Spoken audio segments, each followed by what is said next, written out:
Welcome to the Vergecast, the flagship podcast of liquid glass. And you have to say it like that every single time. I'm your friend David Pierce. Nilay Patel is here. Hi, Nilay. Hello. Here I am. Nilay's doing great, everybody. We're having a day. Allison Johnson's also here. Hi, Allison. Hello. You guys are in Cupertino for WWDC. Keynote was today. V-Song, who was also there, is going to join us in a little bit. She's still at some meeting, but is going to show up. But today was WWDC day. I found myself sadder not to be there than I expected. So just give me the vibe check-in. How's the day been? How do you guys feel? Are you alive? Are we okay? We're alive. Okay. It was a loose day. There was not a lot going on. Right, like the number of new ideas that we have been forced to contend with are fairly limited. There's a lot of new feature ideas and a lot of stuff to talk about, but there's no grand big thing that we all have to be like, let me wrap my head around this. There's a menu bar on the iPad, David. So I would argue that is very much a big thing. But B, like last year, that thing was Apple Intelligence, right? They were like, this is the grand new way of thinking about technology that is going to change everything forever. This year, there wasn't even all that much Apple Intelligence this year, which we should talk about. Allison, how did you feel? What were the vibes like in the room? The vibes are kind of like, there was a lot of curiosity, I think, about how Apple would handle or like address any of the Siri, Apple Intelligence stuff, which was interesting. They didn't shy away from saying Apple Intelligence, which was a little surprising to me. They kind of sprinkled it in throughout rather than the big, like, it's an Apple Intelligence show. But we did not hear Siri's name, I don't think, a single time. Correct me if I'm wrong. I think the answer is once. Maybe. Yeah. Okay. I would not swear to this, but I think, ironically, right at the beginning, basically explaining why they weren't going to talk about Siri more, I think Craig Federighi said Siri once. Yeah. At the very beginning, they said it. All of our plans will come true.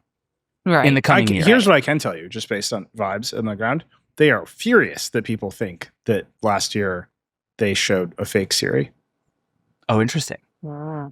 So they want people to know that they're going to do it. It's coming.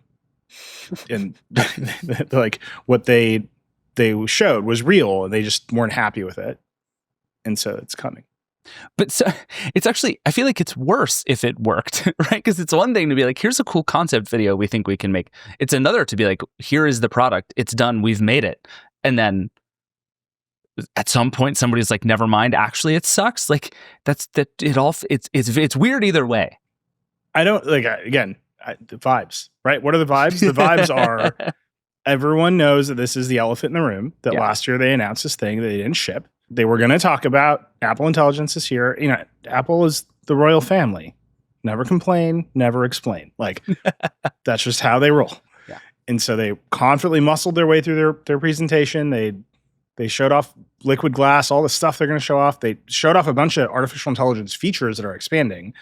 And the fact that they didn't ship Siri, they are willing to own up to. But the answer is it wasn't good enough, and we only ship things that are good enough. Right. And what I would connect that to is the fact that no products that have made the same promises about being able to do stuff on your phone for you are good enough. Like, we haven't seen the smart assistant be good enough anywhere in the industry. Right. And whether or not you think that connects to whether AI as we understand it today can actually do it, or whether you think everyone is just kind of dumb, there's a little bit of column A and a little bit of column B at work here. But like they want you to know that their goal is making great products, and that's what they're going to do. And that I saw some folks in the press just like milling around, and like there's some quiet tension and uncertainty here because no one knows how they're going to address it. And then they just muscled through their thing. I mean, I will say I was sort of impressed that they at least like half acknowledged it at the beginning. We're still working on it. It's taking longer than we thought. In the coming year is like, even that is more than I expected Apple to do. Like, traditionally, Apple would just memory hole the whole idea that it had ever spoken the word Siri aloud in history and just keep going. And we'd all be like, do you know that Siri exists? Well, they walked right. I'm sure we're going to talk about this, but they walked right up to the line of all the things they said Siri would be able to do, but in like other formats.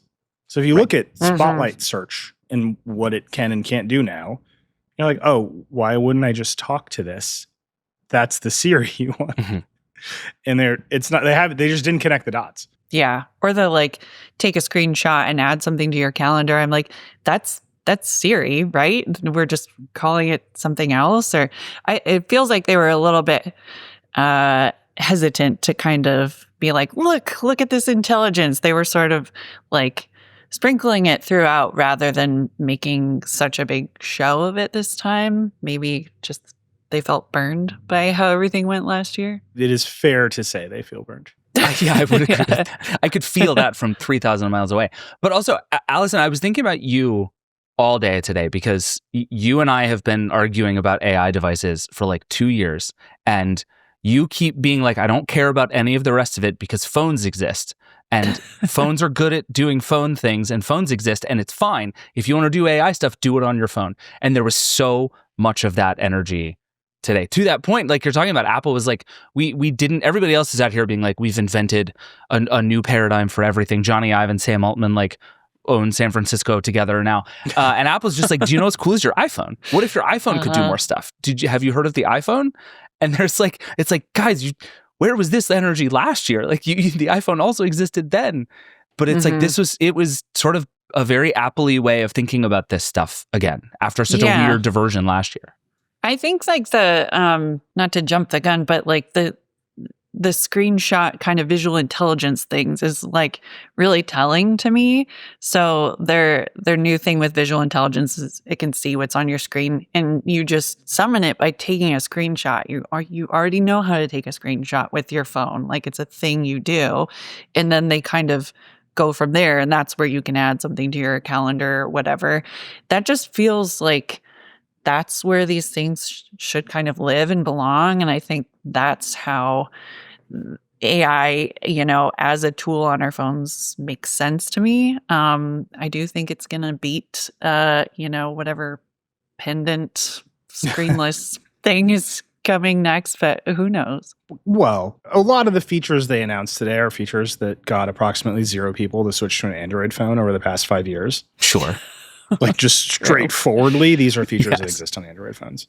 Circle the search exists on Android phone. Like we've covered the Android can now look at what's on your screen and do a Google search based on it. Like so often that my joke is that Dieter wrote about it in hieroglyphics. Yeah, wasn't Google Now like 2012? Yeah. I was like, this idea has been around. We've been doing this. So yeah, I mean, a lot of these features are old Google ideas about new ways to kick off searches and like see what's on your screen and take action on it, and which are cool and which are useful.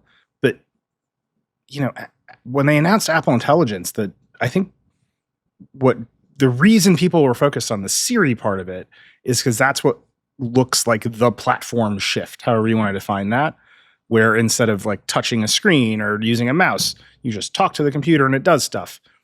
And they're still nowhere in that. They're a little bit closer to you type to the computer and it does stuff. Yeah, okay, so I want to get to all the sort of individual platform stuff, but I feel like there were a couple of kind of bigger, broader ideas Apple had here that we should start with. And the first one is obviously liquid glass, which every time I say it is a phrase I hate a little more. I'm realizing this now as I say it out loud. I just don't enjoy saying that phrase. I don't like it. Allison, can you were sitting there taking pictures of this thing. Can you explain what liquid glass is and looks like, having seen it in person? Yeah. Well, imagine everything on your phone screen is like kind of transparent. I think the idea is like, you pull down a notification shade or the control center and instead of like a blank slate that sort of launches you into somewhere else on your phone, it's transparent glass now and you can still see what was behind there. So we saw all kinds of little like menu bar things popping up and you can still see the apps in the home screen behind them. I had mixed feelings about how that all looks. It's all in like early beta right now. But it's clearly something Apple is like pushing into full force. And it's coming to the iPhone, whether anybody wants it or not. Whether you like it or not, it's coming. Nilay, if I remember the timing correctly, the iOS 7 launch was like a seminal Verge moment in the early days. Did Liquid Glass feel like that all over again? Were you like, we're so back, we're doing this again, everything's better?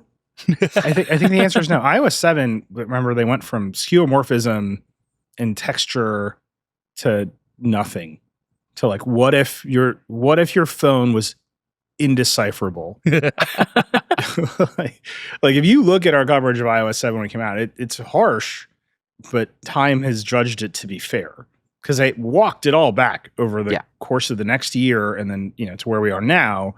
There's a lot more texture and dimension to iOS. Like, they've just added it back. They've let people figure out what they're looking at on their screens. And I get what they're trying to do with Liquid Glass, which is reset it once again, not for no reason. Right? A lot of their arguments for even the iPad stuff is we have so much more processing power now. So I get where they're coming from. We have a lot more processing power. We can rethink this interface. We don't have to like throw everything out. We're not going from felt textures and literally like wooden, like that wooden texture you get in like 1970s rec rooms, which was part of iOS for a minute. The Notes app was a literal torn off legal pad. Like that's what we were doing before iOS 7. And there were some arguments there for why that was good at that time. But iOS 7 was supposed to be a clean break. Like, digital interfaces are here now. This is the primary way. We should not be stuck in the past. Liquid Glass has nothing to do with not being stuck in the past. In many ways, it's very much a reflection of the past in like Windows Vista. Yeah. Like, this thing has been tried before in this way. I suspect there's a ton of refinement to come between now and September, and Apple sort of purposefully announces the most extreme version of the idea. And what they announced today was the most extreme version of the idea. Like, everything is so transparent, it's almost unreadable. Yeah. And all the effects are totally overdone, and Control Center looks bananas. Like, there's no way they're launching this version of Liquid Glass. The thing I don't understand is, like, what is the point of it? Right. What is this for? Other than looks different, they did not make a case for why it looks different. No. And there are, so it was funny. I went back and was reading a bunch of our old Vista coverage, and the thesis then was the same as the thesis now for Apple, which is basically like, you do this kind of translucency stuff in part to sort of anchor people where they are in a space, right? Like, when you can see the things behind and you get these sort of live updating previews, and like it just puts you in a place that is a little more understandable. You can kind of figure out where you are. And like, a lot of this, they said this is all coming from the Vision Pro, right? Which is a device with a very specific need, which is to... Yeah, but why? Well, yeah, I mean, I wrote this in a piece today. Like, I think it is truly wild to be like, we made a Vision Pro, no one bought it, it's way too expensive, let's reorient our entire design system around it, which is insanity. But like, if you are Apple and you're betting that the next decade is smart glasses or whatever, then sure. It does not make sense to me to do this on an iPhone. But again, on a Vision Pro, the idea of like, okay, I need to both show you digital information in the real world, but not obscure the real world for the digital information. So I have to do this kind of glassy, translucent thing that feels a little more physical, right? Like, we've talked about this a bunch. Everybody's doing this in some direction or another. Spaceshipy glass is what Apple has chosen. Fine. The way all of this stuff is implemented is just bonkers. Like, you mentioned the Control Center and stuff, and there have been all these screenshots going around of the dev beta, which everyone immediately installed and started playing with. It's just, imagine if you just took the icons from the Control Center and just shoved them onto your home screen. Like, that's all it is. There's nothing, there's no design. There used to be like the blur behind it. It would blur your home screen. None of that. It's just like, here's some icons. It looks awful. It's so bad. And I'm sure you're right. And I'm sure they will frost the glass and everything will be fine. But even some of these ideas where they're like, you pull, as you're scrolling, the URL bar down at the bottom will sort of, the scroll will go underneath it. So it will actually like reflect the light underneath it. All it does in all of the videos that Apple showed is make that bar completely unreadable. Yeah. So the argument for skeuomorphism is that by making things reflect real world objects and textures, you assign those things those same qualities. So you open the Notes app, it looks like a legal pad. You've assigned it the same qualities Sure. as a legal pad in your mind.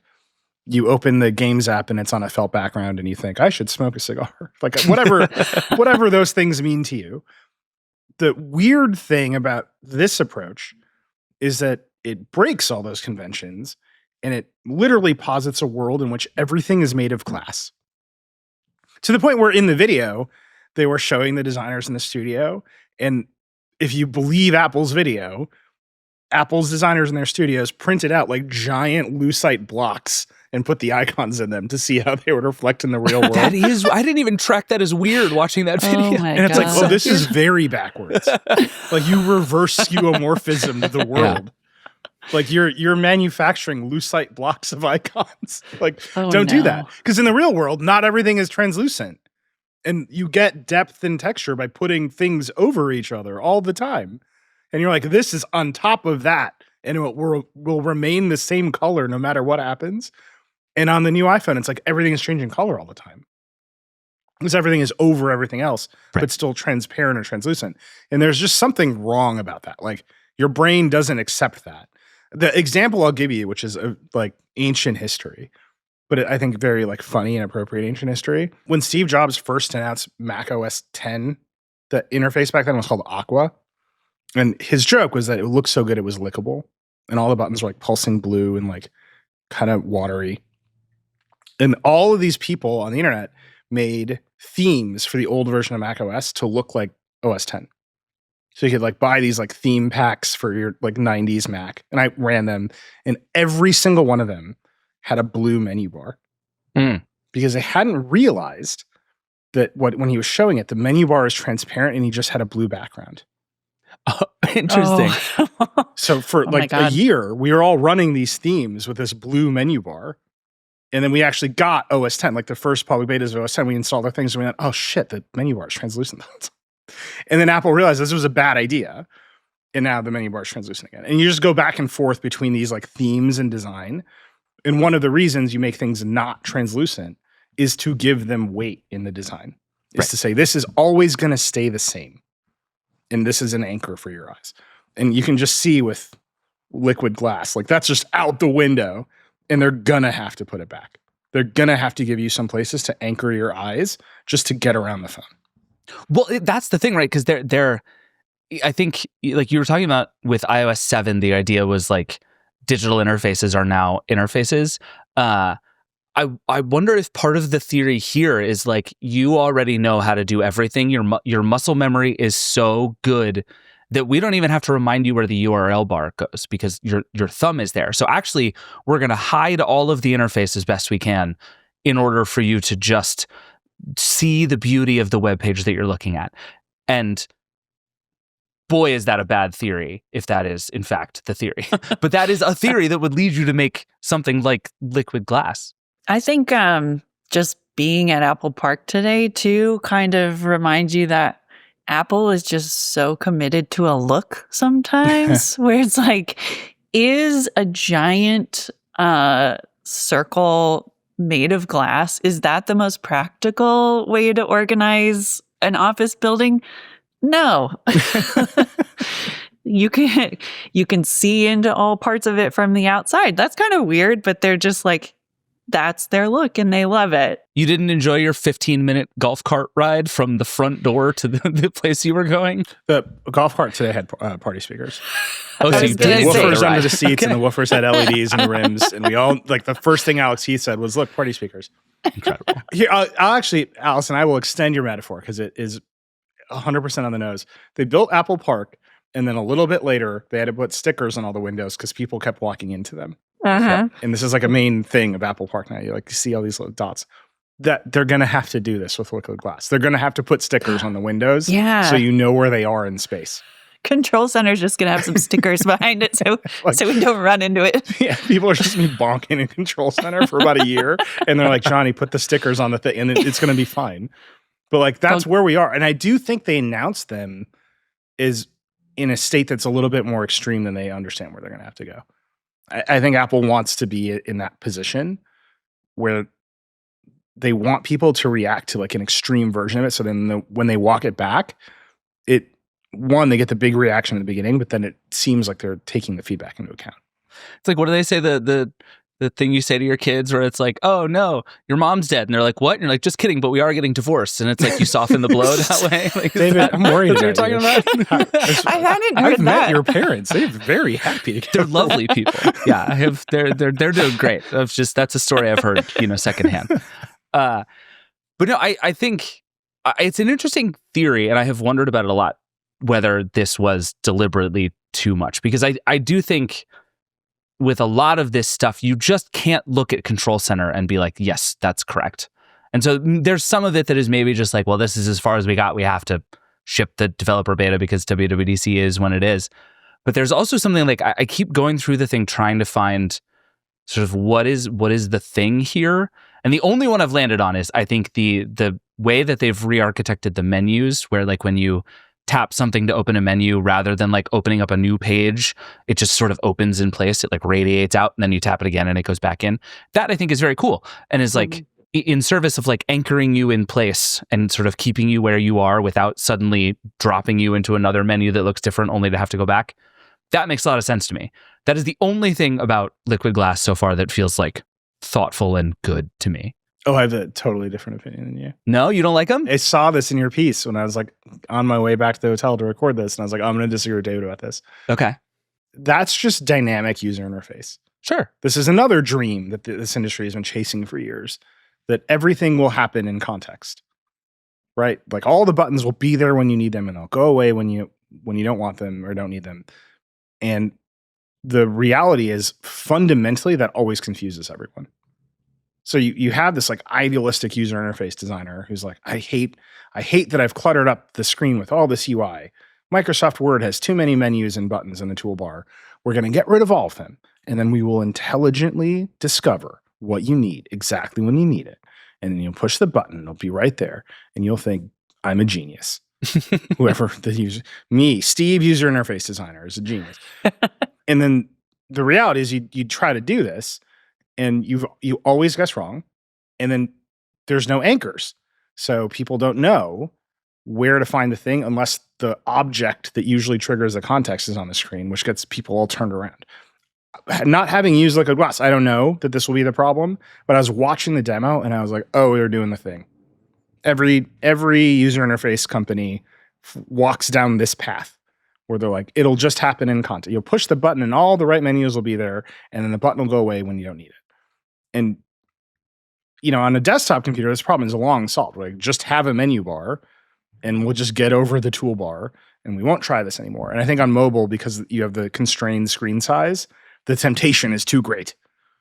Like, can we make everything disappear? If you really look at what Apple is saying about Liquid Glass, if what Google is saying about expressive material explosion or whatever it's called, expressive material 3. Listen, I was going to leave you with material explosion, but it is material 3 expressive. Yes. There you go. See, I knew I had most of the phenomes right at the very least. The ingredients were there. That's right.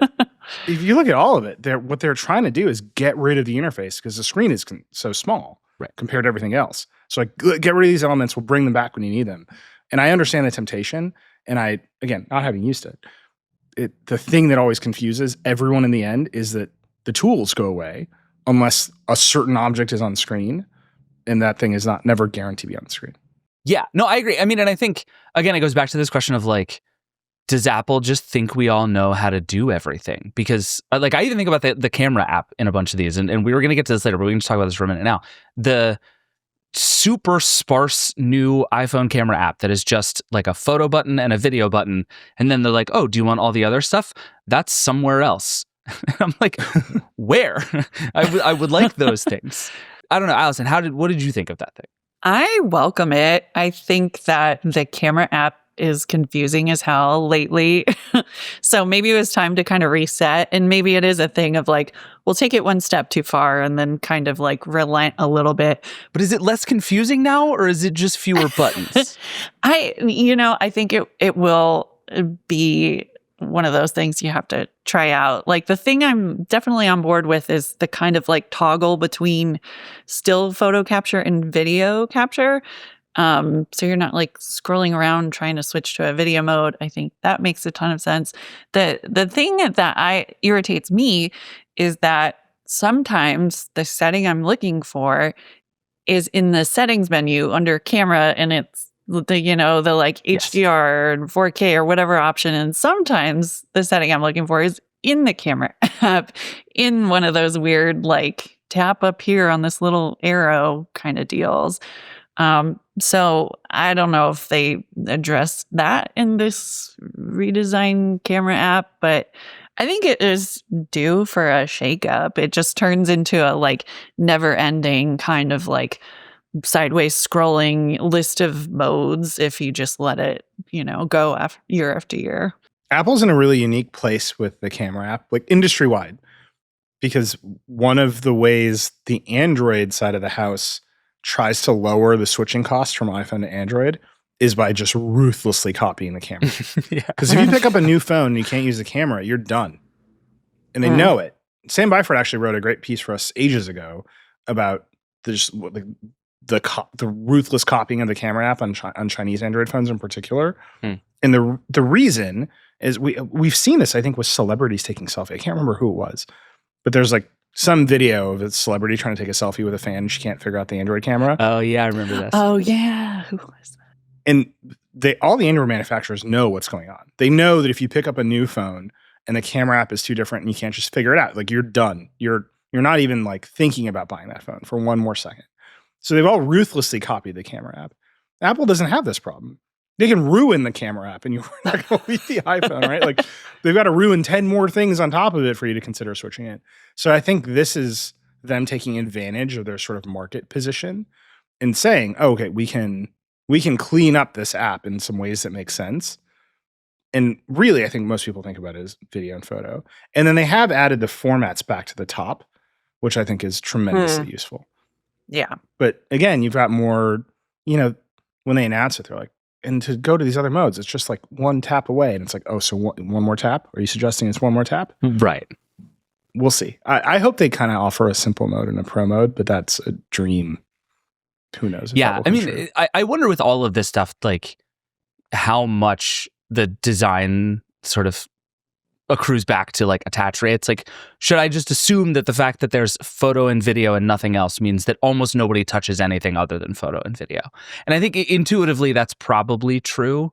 And so there is something to like, let's just put the two buttons everybody touches in front of them, and people who want to find other buttons will find ways to find other buttons. Yeah, like you can make your picture a portrait mode photo after the fact, so you don't need to go looking for that. They'll just, you can decide what your photo is after you take it. It's the dream. I like default to shooting in portrait because I forget that all the time, and that's a useful tip that I should remember. What did you guys hear from folks about liquid glass? I would say the internet's reaction was kind of all over the place. Some people who were like, this is the most beautiful thing Apple has ever done. Look at this water droplet. And other people who were like, liquid ass was a phrase a lot of people were using that I very much enjoyed. What was it like in the room? Like, was this a stand up and cheer liquid glass moment? Like, what did it feel like? To me, it kind of felt like, well, this is what we're doing, There's a little bit, I don't think I got a sense of like, wild appreciation for it or like dislike of it.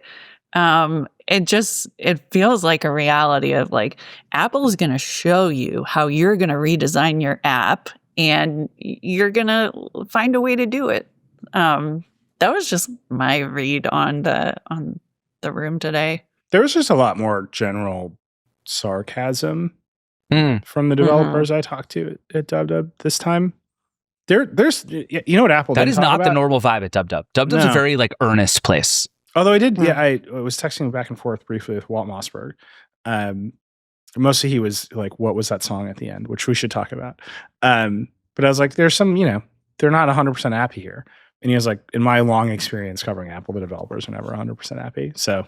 Take it for what it's worth. Fair. That's my shout out to them. But like Apple didn't talk about App Store rates. They didn't talk about coming off of 30 or 15%. They didn't talk about web links. There's a whole universe of stuff that developers are unhappy about that they did not hear about.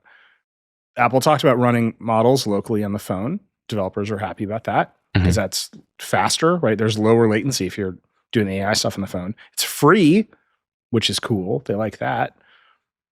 But now everything has to look different. They're like, well, I don't know. We're kind of building everything in React on the web and like shipping them in wrappers and like get over it. And like there's just some real questions over whether this stuff comes for free or whether you have to redesign your entire situation from the ground up for a set of iOS customers in a design language that they may not like very much, while 80% of the world has Android phones. Right. And that's a bigger set of question marks than, on iOS, like we can just run some of the stuff on the local AI models for free, which is just a different set of incentives. Right. Yeah, it seems like the upside, if you're a developer, is in a liquid glass world, everything runs everywhere, right? Which is very clearly what Apple's trying to do here, right? Like they talked about this over and over and over, that like this is a broad system-wide redesign to bring all this stuff together and all this stuff. And like, fine, all of that makes sense. So you can ship an iPhone app and it'll work on tvOS and look more or less right. Is something. Great. How long is the tvOS section of this conversation in your notes, David? Is it more than 2 seconds? Would you like to hear all of the notes that I wrote for tvOS? We can do this part right now. You ready? Yeah. More notifications, new screensavers, connect to a speaker. That's it. That's all I wrote. That's all I got for you. But the flip side then is I think as far as I can tell, and from the little bit I've talked to folks today, this actually is going to ask a lot of people, because it's not just like new, animation styles or how you move from place to place. It's like you have to move where the buttons are in your app, and that's like a real meaningful thing. And they're going to look different, and the way that people navigate them is going to be different. And you're going to look at the way that something scrolls under your button, and you're not going to like it, and you're going to have to change where the menus go. And I think this is like, to users, it's going to feel really sort of like a coat of paint. But for developers to do it properly, I think is going to actually take kind of a lot of sort of architectural work, unless Apple has done a really good job of building this stuff into its development kits in a way that you kind of get it for free. And I have not heard a ton of optimism that is the case. Yeah, especially because they're going to change it over the next 6 months. Like if you're designing your app and you're like, well, everything is clear now, so I need to make this make sense, and then Apple makes everything slightly more frosted over the next 6 months. Like, right. I think we're in for a long period of wait and see here. Yeah. Did you guys see the home screen mockups with the clear icons? Not a fan. Not a fan. Yeah. I don't want that. To actually more directly answer your question, I think the vibe online was much meaner than the vibe there. Okay. In the way that everything online is always meaner, and then Sure. you show up in person, everyone is like, well, it turns out I'm a bit of a coward. Like, that's the nature of every online bully that is forced to contend with the real world. Like, it turns out I'm going to wuss right out. You're in Apple's house. Like, everyone's like sort of happy. They're playing new age music all over the place. It's very odd. Yeah. And the people who are there, the people want to be there. But then I went online. I was like, people are tearing this to shreds. And so I think we're just in for a period of cooling off. And I do think they just have to change it. If they don't change it, we can rerun this podcast and I will eat my words. There's no way they're not going to change it.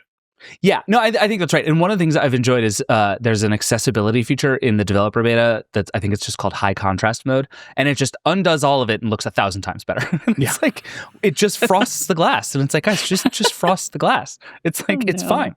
What if there was a little bit of color, but it didn't put the words behind the words so that I couldn't read any of the words anymore? Like, wouldn't that be great? What we need is a slider. How much frost in the glass? I like that idea. Or like a clicker you can use to frost and unfrost the glass at will. Oh, that'd be great. Like a privacy screen. Yeah, exactly. Like those windows they have. Yeah. This is what I'm saying. This is a good idea. So, okay, before we get into the specific platform stuff, Nilay, you made a face at me earlier when I said they didn't even talk all that much about Apple Intelligence. What's your sort of overall read on like how much today was an AI day? Like, did it feel like an AI day to you? Maybe in the way that it should have the first time. Okay. Right. So everything they announced had some little component of machine learning smarts built into it. Right. So much of what they announced across the board in their operating systems are like, the phone app is a lot smarter now. And these are Android features, but like it'll wait on hold for you. And then when the person on the other end picks up, it'll say like, I'm coming, and then like ring you. you just need some AI-ish features to pull that off, right? To detect the hold music and wait and like do the thing. There's just so much of that throughout the operating system now. You're like, oh, these are table stakes AI features for a phone operating system at this point. What they didn't announce was Apple Intelligence, the part where you just talk to Siri and it like does stuff for you. Right. Which I'm just going to keep hammering this point home. That's what people want AI to be. They're talking to ChatGPT all day long and thinking it's alive. Yeah. So you're like, we did AI too. And it's like, what is it? And it's like, well, you can screenshot a web page and then buy a lamp. And it's like, well, like, that's not what we were thinking about. Right? Genmoji is not digital God. What was the one today with the two? They're like, we combined a sloth with a light bulb. Sloth with the light bulbs. To indicate that I was slow to get the joke. And it's like, guys, like, first of all, this is a great PhD thesis in modern communication. Like, this is $1 trillion company. It's it depending on the stock price, it is the richest company in the history of the world. Like on any given day. And you're like, we did a sloth and a light bulb to indicate that I was allowed for him to get a joke. What is going on? Like, stop it. Like, no, don't do this. What people want is to talk to the computer in a natural language interface and have it talk back to them and do stuff for them. That's the only thing that can ever deliver on the promise of something called Apple Intelligence. Like, it just is. And so all this other stuff, it is AI. You look down the list of features. They're AI features through and through. They're machine learning features through and through. So the reason I made the face is, one, every time you speak, I make a face, and I often have to hold myself back from revealing it. But I'm quite tired today, so it just came out. That tracks. But they screwed up last year by just sort of like mashing up like text generators and writing tools with like, Super Siri. And this year they didn't talk about that at all, and they gave you a sloth with a light bulb and like AI is here, and it's like, we have to get ourselves straight. There's exactly one big thing that AI is going to do, and no company has shipped it yet at scale in a way that works. And we're all just going to keep working on it, and that's fine or whatever. You can have whatever feelings you want about it. In the meantime, all of this other stuff is actually quite useful. And it's kind of like unfair to punish it with this isn't digital God.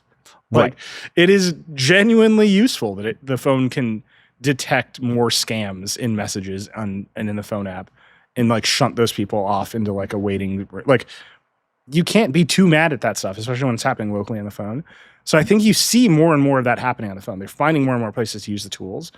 They're just, the only real way you can deliver on something called Apple Intelligence is by letting you talk to Siri and having it talk back to you. Right. Yeah, I mean, I think I was thinking about this a lot with all the translation stuff, which kept showing up across a bunch of these platforms. So they're doing like real-time on-device cross-app translation stuff, whether it's like, translation of lyrics in Apple Music, I think was a neat one, or translation on calls. It's like, that's pure AI. Like, that's for that stuff to work is pure AI. That is the stuff. And it's like, I think I like the phrase, we shouldn't punish it for not being God. It's like, it's true. That stuff is like, but it's just software. Like before ChatGPT, we would have just called this software, right? And it's like, machine learning's been around for a long time. We've been doing this for a long time. This stuff is cool and interesting and useful, and it is better because these large language models exist. That stuff has been like a leap in a lot of that technology, but it's not God. And so I think you're right that like Apple should have talked about a lot of this stuff this way last year, and I think the vibe probably would have been really different. But instead, you promise God. How do you, like, you can't walk back from promising God to people. Yeah, you're going to talk to Siri, and it's going to remember who you had a meeting with while you're, like, cowering in the antechamber of the coffee shop. Yeah. That's the ad that they had to pull, right? And it remembered. That's a lot. There's a lot of steps between here and there to pull that off. And that has nothing to do with whether you can incrementally improve the experience of using the phone today. But that's what everybody wants. Like, and when I say that's what everybody wants, what I mean is ChatGPT is one of the most popular consumer apps ever. Like, maybe the most popular consumer app ever. People just want to talk to their phone in that way. And Apple's argument is, well, they're doing it on the iPhone today. They're downloading the ChatGPT app, and when you subscribe to it, we take 30% of that, and we're good. Like, what more do you want from us? And the pressure is, everybody understands, well, maybe I can get you to buy a different device if that actually occurs. Google very much is like, maybe you'll just say stuff to Google and we'll go and do everything for you. And that's the app platform of the future. Apple has to make the turn, and they haven't expressed how they're going to make the turn. Right. Yeah, if they had kind of set up the Siri remembers who you talk to at a party stuff as like future, this is kind of the North Star where we're headed, I think that would have been one thing. But they literally presented it like it's here. It's going to do this, any minute now. And that's why it just feels weird to kind of go back into like, oh, these are machine learning updates. Yeah. It was like, okay, you had us going all the way to like Siri fixes your social life to like, we're back at square one now. Like if it had all kind of built in a more linear fashion, I think it would have made sense, but it's a little like whiplashy right now. Well, so that's, we'll probably come to this when we get to the Mac, but if you look at what they were showing off in Spotlight, it's right there. Mm-hmm. Right? You can just search across your Mac. You can type in shortcuts to get it to send emails for you. Like all this stuff you can do where the puzzle pieces are very clearly in place. But they just haven't been put together. And in the new Spotlight, you can sort of put them together yourself. I don't know if any of that's going to work either. Yeah, let's start talking about the platforms. We should get into all of that. But first, let's take a break. We're going to go summon VSong.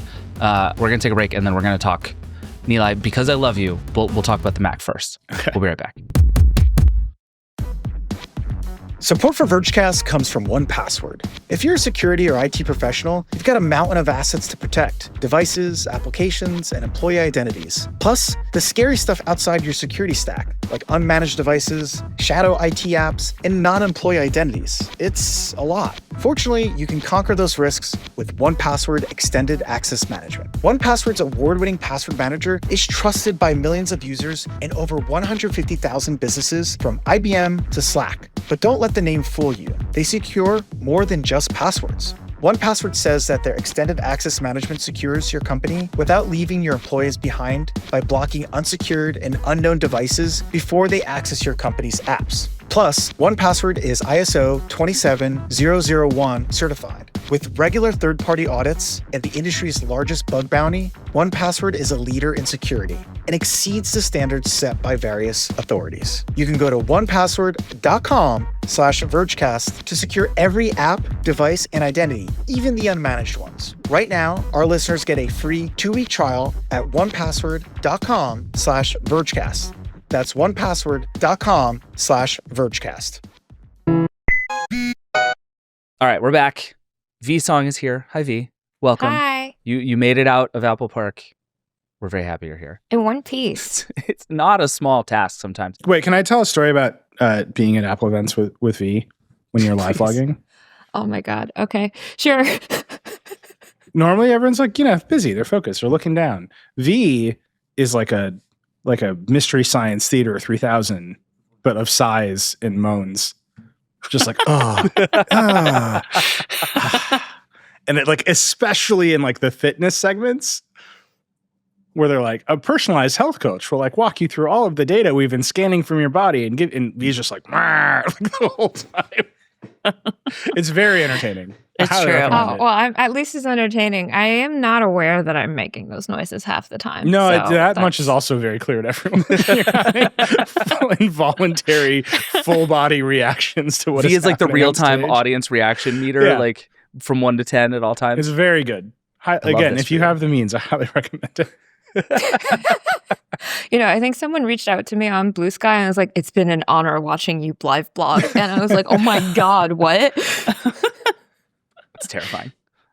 My experience of what it looks like to watch someone live blog is they just sit there until they sunburn typing on their computer in Apple Park.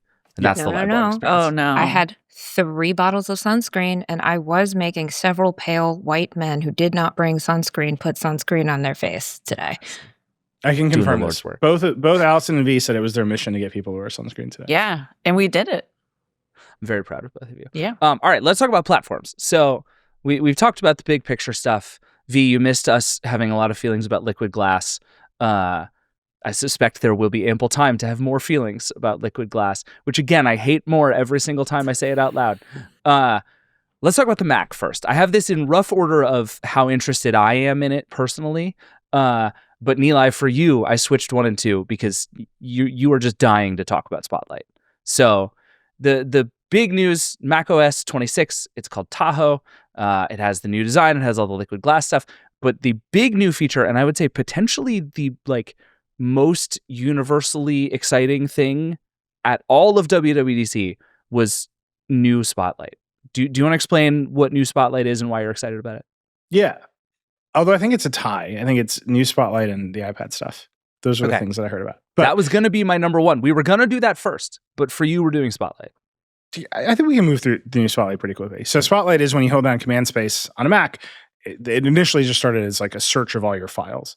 And then they started adding more features to it. And it could start like search the web. And now they're just adding the capabilities to take actions across your computer to it in weird ways. Like you can launch shortcuts from it, which implies that you have a library of shortcuts, which implies that David has to talk about shortcuts, which implies that David is going to receive hate mail from the many dozens of shortcuts fans that exist in this world. Just know that I hear you and that you're wrong, and that's okay. And then, they've added stuff they should have had from the beginning, like all of the menu items and whatever app you're using are now available in Spotlight. So you can just like start typing a menu command and issue a menu command. And then there's, that because shortcuts are more powerful and have access to some amount of AI, you can start to take more complicated commands that feel more natural language. And you're just inching towards what I keep describing as like a magic command line on your computer, where you can just open it and type it and tell it what to do. And then it goes off and does something. And that is so close to just saying what you want to Siri, to the point where like the technology mechanisms behind the new Spotlight are the same as what they talked about with Super Siri last year. It's the app intents framework, where Spotlight is just talking to apps through this new framework that eventually Siri will use to talk to apps. And so they're inching towards a place where you have like a command line that is not just a take properly formatted commands command line, but just you open it up and you start typing and stuff starts happening. And that's awesome. Whether any of this will work or any developers will support app intents, or importantly, whether anyone is using applications on their Mac that aren't just web apps in a web browser, all of this remains to be seen. David, I'm very curious for your take on this, because apps like Vergecast have existed forever. Like there's a universe of apps that take over command space to do stuff in the productivity world. And I can't tell if all of them just got Sherlocked or none of them feel competitive at all, or what the overlap really is. They will tell you things like, we're so glad the space is expanding and we think this really validates our the last thesis. thing you see before you die. That's right. We're so glad that others are really believing in this thing that we've been. They are all going to be petrified because this is the thing that is now good enough that people might not switch to Vergecast or Alfred, right? So like based on what we've seen, these other apps, specifically Vergecast and Alfred, which are like the two biggest ones in this space and have been around for a long time and are like enormously powerful, right? They have these huge extension libraries that let you essentially like plug them into all kinds of other apps and all kinds of other uses. And you can essentially do anything on your computer through one of these apps if you program it correctly enough. And now Vergecast in particular is also like deep into AI stuff. So you can interact with AI models just right through Vergecast that way. But it's a lot of that is predicated on the fact that Spotlight is really, really bad. And Spotlight is pretty bad. It's a useful like meh search engine for the stuff on your computer. That's like as good as it has been for a very long time. And now it's going to be much better than that if this stuff works. To the point where it might teach people that this is a thing you can do. I don't know if y'all have this experience, but like on my phone, I use Spotlight all the time to like find and open apps. Mm-hmm. But most of the other people in my life, when they take my phone, don't just like instinctively pull down and search for Spotify. They go like hunting for the Spotify logo. And I'm just like, this is just not an ingrained use case. Like Spotlight is not a mainstream tool on any of these platforms. And I think this might be the turn that helps it start to get there. And I just think that's super interesting. Like forget what people actually use it for. The idea that this is now like a text box becomes the way I interact with my computer. It's the first time that's been true in 40 years. And I think that's really fascinating. But like V, are you a Spotlight person? I am. And I was a really big Alfred person for a long time. And then I just stopped one day. I don't really know why I did, but I just did. So, yeah, to your point, I use Spotlight nonstop on my phone. And it's because I have too many freaking apps. So, like, we were talking about how bad my eyesight is. I don't have time to look at my giant iPhone screen to find a tiny little app on the whatever page. So, yeah, I'm a big Spotlight user. So, I mean, it does suck. Alfred is better. I'm sure I haven't used Raycaster, but I'm sure that's also better. So, yeah, I'm kind of excited to see how it works. I'm just super skeptical that it will work the way I want, because I just feel like anytime they say it's going to make your life better, I'm like, yeah, I can't wait. This isn't what I wanted. Close, but so I'm reserving judgment. But this is the peril of the magic command line, right?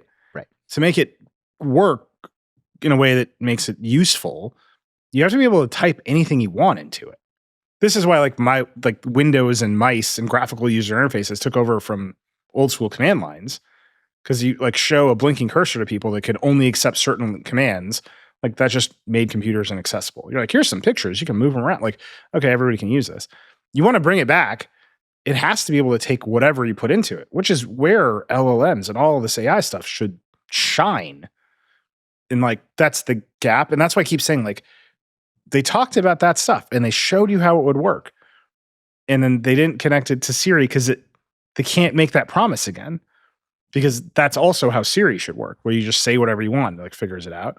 I think it's partly that. I also think I'm realizing the more we talk, that like the Siri reputational hole is so deep for all of this stuff for Apple, that if it were to have connected that to Siri and it was like, oh, Spotlight is going to let you through Siri, so everybody would have immediately been like, oh, this will never work. There's no chance. This is Tomatoes thrown at the screen. Yeah, exactly. But so I think like I'm starting to realize maybe Apple is going out of its way to not connect this stuff back to Siri in order to maybe convince you that it can actually still work, because the brand hole that Siri has just like burned through Apple is pretty nuts. And Siri just went off 2 times while I was saying that. So I'm sorry to everyone watching and listening. This is what we do here.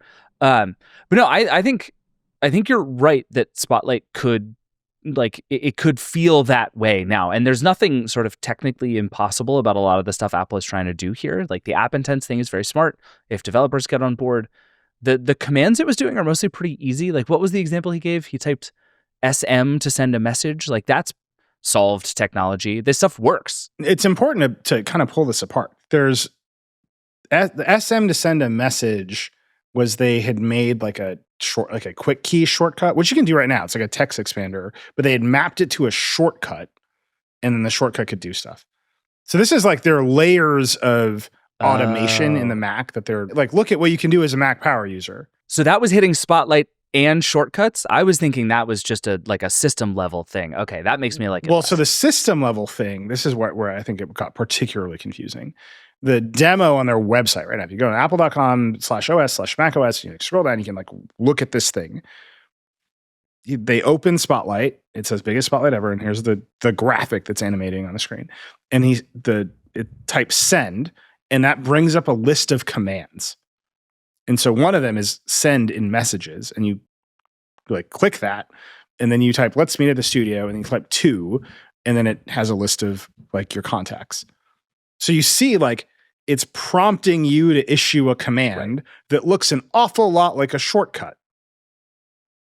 This is a lot of like puzzle pieces, right? And so what they're getting at is, okay, all the apps in your system will tell Spotlight all of the things they can do, and you'll start typing some stuff you want done, and we'll like autocomplete the actions you want taken, the data you want taken, and like the recipients of your message, which is another data in another field, and then we'll like send that command to messages, which will then send this thing off.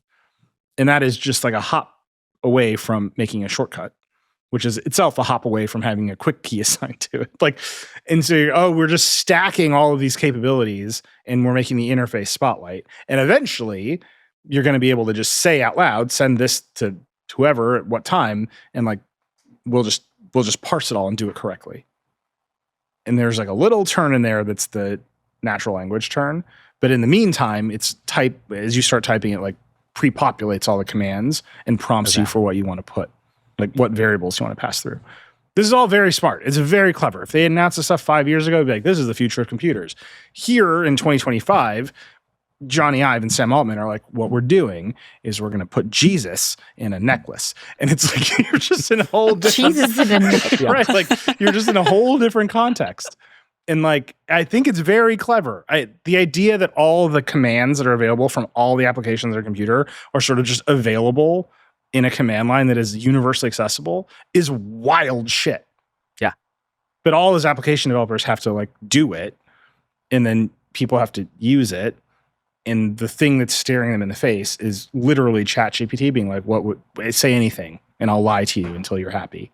Yeah. Like that's just a radically different context to be in. So I will say, by the way, what you just described is pure Raycast. Like you just described Raycast. And the thing that Raycast did that was so smart is like you can build extensions that plug into other apps. And when you do that, it sort of declares a bunch of specific actions you can do and things that you can look for. And you can map those things to keyboard shortcuts. And it is both very complicated and also kind of very simple at its core, right? Like none of what you just described requires groundbreaking advances in artificial intelligence. That's just computer stuff. Yeah. Right. It's just here. And there's another thing Spotlight can do where when you're in an app, you can invoke Spotlight to search the menu inside of that app, which like every Photoshop user is going to be thrilled about, right? Because suddenly instead of navigating through 6 trees of menus, I can just search for the menu item I want to click and press enter and click it. But the problem with that is every Photoshop user also now largely a Figma user.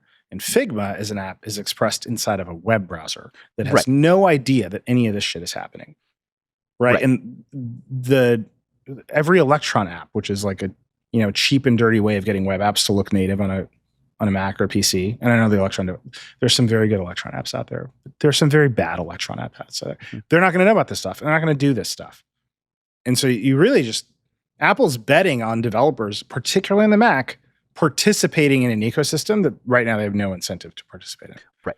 This whole thing makes way more sense to me on an iPhone, honestly, as like a way I want to use it and as a place you can actually do it, because that same problem does not exist in the same way on the iPhone. Because Apple has militant control over its platform. Look, you can feel about it however you want, but the facts on the ground are it's all native apps. And like, to V's point, I have a million apps. I don't know where any of them are. I would actually like to not have to organize them. And I would like to not have to go to them and open them and look for them. I would like to just pull down and say, play the song, and it'll play the damn song. That's how it should work on my phone.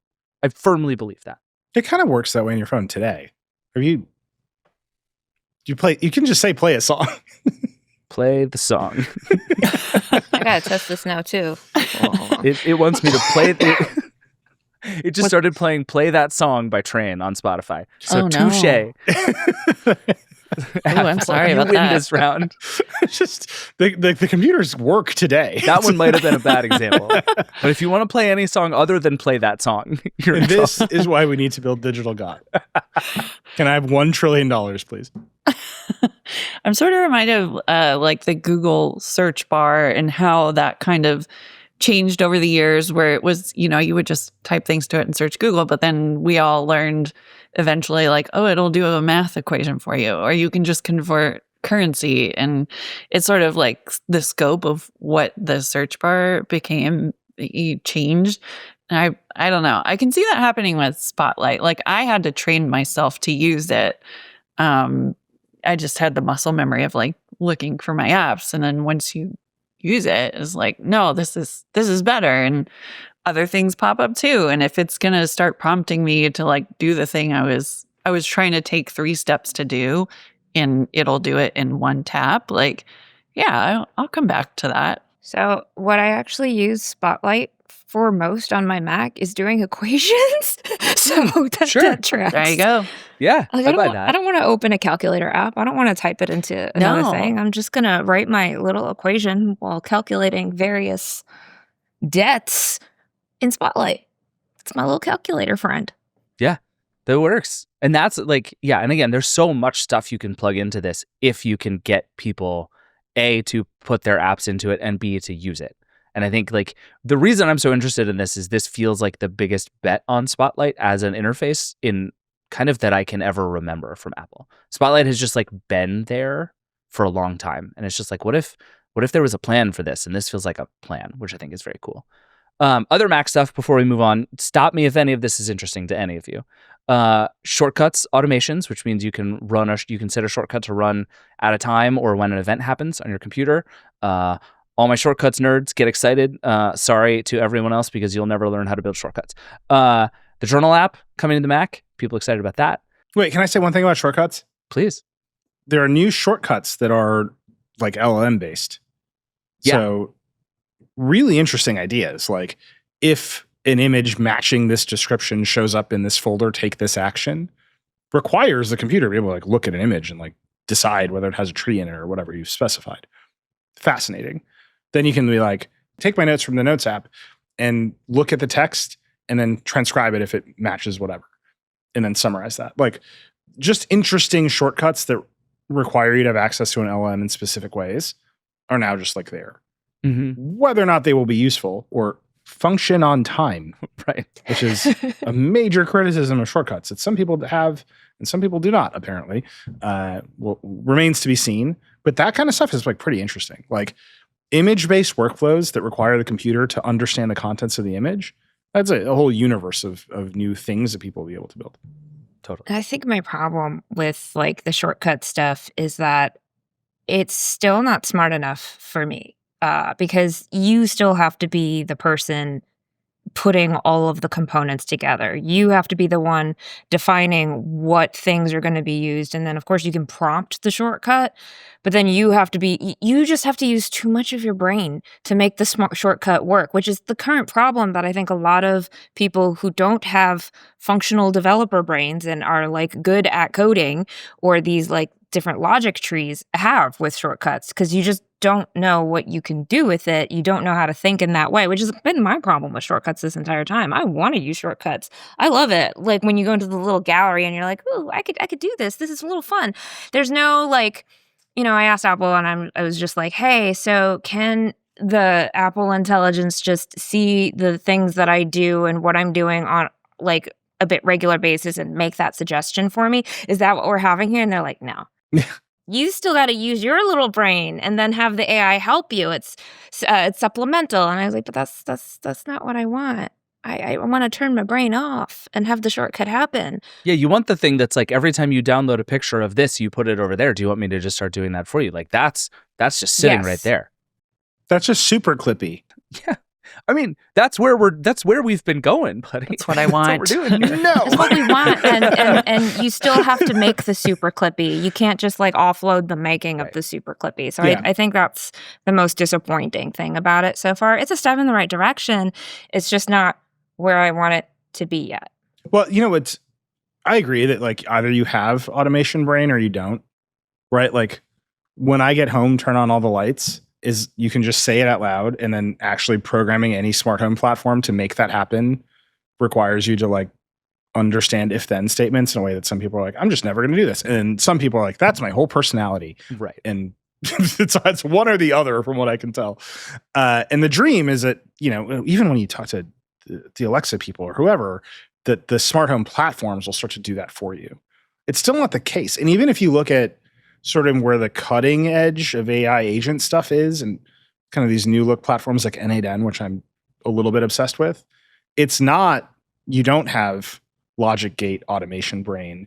It's that the stuff you can put, like the Lego blocks of the if then statements, are vastly more powerful than they were before. And you have all these kids making TikToks using N8N to like create agents doing all kinds of wild stuff because the tools they've been given are more powerful, not the tool to author the automation. And I want like that dynamic I think will always exist. And here I think you're just seeing it play out in shortcuts where they haven't figured out the technology problem of making the people who don't have automation brain like find this to be a rewarding experience. And maybe they never will. But they're giving more and more powerful tools to people who are like, I love this. And somehow that has to come together because it does feel like the future of all computing is just telling computers what to do and assuming that they will do it. And that requires the back end to work in this way. But in the meantime, they're just like, here's some more powerful Legos. Like, go build whatever weird Lego structure you want out of if-then statements. Right. And then 2/3 of the world looks at those and goes, why do I have all these Legos in front of me? I'm going to leave. And then 1/3 of those people sends David angry emails about shortcuts. And I welcome them. I will, as I like to do, show you the opening screen of a new shortcut, and you can tell me what to do about it. The first word is scripting, and we're done. All right, let's talk about the iPad, which I think was the other kind of big hit moment, and is also the thing I have been playing with for the last couple of hours and have a lot of feelings about it already. iPadOS 26, the same thing, liquid glass, lots of new apps, but like they kind of just made this thing a Mac. Did they just kind of make this thing a Mac? They made it a Mac. Like we've been talking for years about just let me use Mac OS on the iPad, and they were like, no, but kind of. So, I was watching that through the live blog, and I was like, David Pierce is like screeching at this moment somewhere in the US. Is it a happy screech or is it an angry screech? I don't know, but it's a screech. The screech is happening. I've just been burned so many times, V. Do you know what I mean? Every time Apple is like, we've invented a new way to move windows around. And I keep being like, what if we already invented the only one that needs to exist, and it's just put them wherever you want. So whatever you invented, I like it less. But they did it better this time. By the way, I have an answer from some, on the ground conversations about why they tried everything else first. You're not going to like it, but this is the answer I was told. Because they hate me personally. Yes, they're like, we've run out of ways to torture David Pierce. No, the iPad is a touch device, and they were never, ever, ever going to trade away against the zero lag responsiveness of the touchscreen on the iPad. And so they were like, it would be too hard to allow full Mac like multitasking and multi-windowing and apps all running at once, because we can trade away against the latency of the Mac's interface. Like this happens. You can click on stuff on a Mac and like nothing happens. You're like, oh, that's weird. If you touch a screen and nothing happens, you're like, this thing's dead. Right? Like you can see the mouse pointer always moves on a Mac. When the mouse pointer stops moving, you're like, my Mac is dead. The mouse pointer moves, and you click on stuff and nothing happens. You're like, oh, this thing's being slow. You touch an iPad screen, nothing happens. You're like, it's dead. And there's no other indication that it's still alive. So their argument was we needed this much horsepower on the latest blah, blah, blah generation of blah, blah, blah, blah, blahs, so that we could finally allow you to do full window multitasking in this way. I didn't say you were going to like it, and I can already see David's face. But I'm telling you, this is a thing that a few people there told me. I buy the premise. I don't buy that the technology did not exist before today. Do you know what I mean? Just like, telling you what sure. I heard. But so the new multitasking system is like it's almost free form multitasking. It is not exactly. There are a couple of rules you have to follow, and it also a lot of it, as ever, depends on the actual design of the apps themselves. I installed the beta and have been playing around with it, and if you want to just pull 12 apps in and have them all sitting on top of each other, you can. And it's awesome. And no one should do it because it breaks immediately and doesn't make any sense. Well, there you go. I was going to ask, like, what is the maximum window count that you can have on an iPad? I believe I've had 8 at once on the screen so far, which is already like 3 or 4 more than makes any plausible sense to have. But I did it, and it was there, and it was working, and that is something.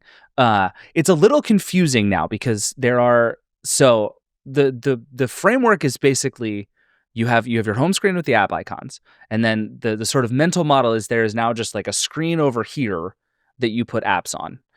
You can either open an app full screen, or you can you tap the little bar in the corner and drag it to whatever size you want it to be, and then it sits there. You can drag another one on top of it. You can change the size depending on how they've laid the app out. Some of them will only do like iPad size, smaller iPad size, and iPhone size. Some will only do one. Some you can like freeform move around as you want to.